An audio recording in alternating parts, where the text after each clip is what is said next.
Esse eixo de transmissão de caminhão foi danificado porque o motorista sobrecarregou o veículo. Originalmente, ele era projetado para transportar 18 toneladas, mas o motorista carregou 250 toneladas.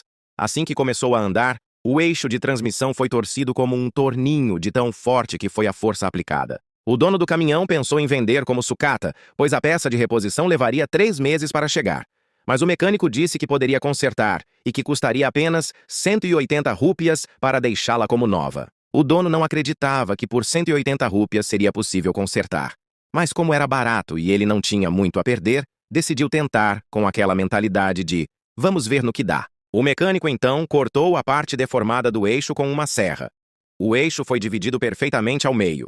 A parte deformada ainda estava conectada ao eixo estriado, então ele precisou ser separado para reutilização.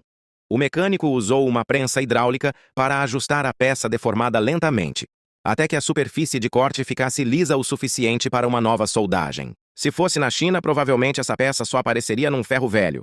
Mas no Paquistão, a cultura é: se dá para consertar, não se joga fora. Depois de prensar, ele colocou a peça novamente na serra para cortar a ponta estriada. Para testar se a outra extremidade do tubo de aço também estava deformada, ele fixou o flange externo e colocou tudo no torno para testar.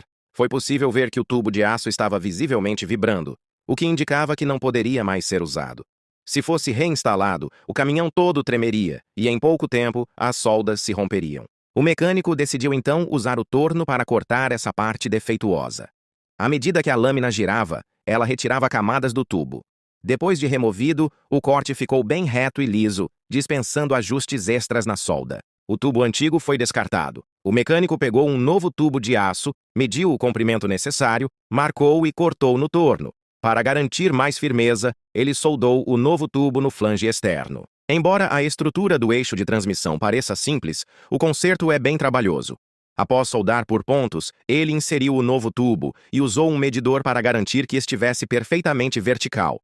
Depois, soldou os dois. Para estética, bateu com um martelo para remover os respingos de solda. Em seguida, fez o acabamento na outra ponta do tubo no torno, criando uma ranhura para encaixar perfeitamente o eixo estriado.